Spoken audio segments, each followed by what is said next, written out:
మన రక్షకుడైన యేసుక్రీస్తు నామంలో అందరికీ వందనాలండి. ఈరోజు దేవుని మాటలు కొలస్సీయులకు రాసిన పత్రిక 3వ అధ్యాయము 14వ వచనము.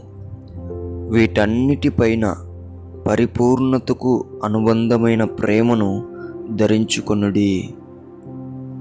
ప్రియ దేవుని బిడ్డలారా, బైబిల్ గ్రంథంలో ప్రేమ గురించి చాలా చోట్ల చాలా చక్కగా వ్రాయబడి ఉంటుంది. ఎందుకంటే దేవుడే ప్రేమ అయి ఉన్నాడని లేఖనం చెప్తుంది. దేవుని బిడ్డలారా, పరిశుద్ధాత్మ దేవునికి ప్రేమించేవారంటే చాలా ఇష్టం. అలాగా దేవుని ప్రేమతో అందరినీ ప్రేమించేవాడంటే పరిశుద్ధాత్మునికి చాలా ఇష్టం. నువ్వు గనక ఆ ప్రేమను ధరించుకుంటే పరిశుద్ధాత్ముడు నిన్ను ప్రేమిస్తాడు.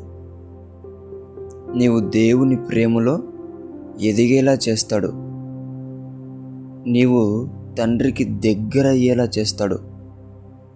ఎందుకంటే ప్రేమ ఉన్న చోట పరిశుద్ధాత్మ దేవుడు ఉంటాడు. ఆయన పని చేస్తాడు, ఆయన సంతోషిస్తాడు. దేవుని బిడ్డలారా, అందుకే ప్రేమ కలిగి ఉండుటకు ప్రయాసపడండి.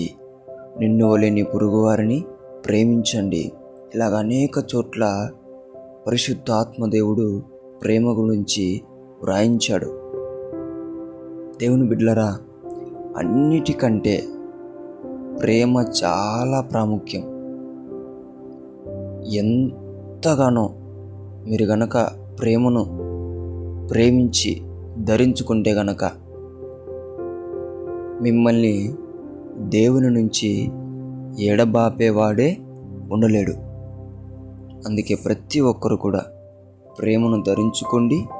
అందరినీ కూడా సహనముతో, ఇష్టముతో, దేవుని ప్రేమతో ప్రేమించి అనేక ఆత్మలను కూడా మీరు కొంతమందినైనా అగ్నిలో నుంచి లాగినట్టు ప్రేమ చేత యేసుక్రీస్తు లోనికి మీరందరూ కూడా వారి ఆత్మలను తీసుకుని వచ్చి రక్షించాలని దేవుని పేట మనవి చేసుకుంటున్నాను.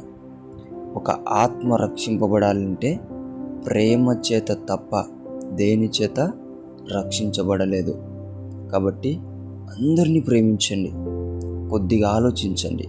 ఎప్పటికైనా నీవు కోపపడే మనిషి, నీవు అసూయపడే మనిషి, నీవు ద్వేషించే మనిషి పరలోకానికి రాలేడు. నువ్వు ప్రేమించే మనిషి ఖచ్చితంగా పరలోకానికి రాగలుగుతాడు. ఎందుకంటే అతని గురించి నువ్వు విజ్ఞాపన చేస్తావు, ప్రార్థన చేస్తావు, కన్నీరు కారుస్తావు, ఉపవాసాలు ఉంటావు. అందుకే అందరూ ప్రేమను ధరించుకోండి.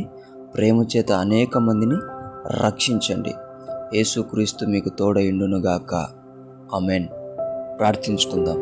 యేసయ్యా, మీకు వందనాలైనా మాకందరికీ కూడా ప్రేమించే మనసును దయచేయండి. ప్రేమతో మమ్మల్ని అందరినీ నింపండి. ప్రేమ చేత అందరినీ రక్షించే బిడ్డలుగా మమ్మల్ని తయారు చేయమని యేసు నామమున ప్రార్థిస్తున్నాం తండ్రి. ఆమేన్.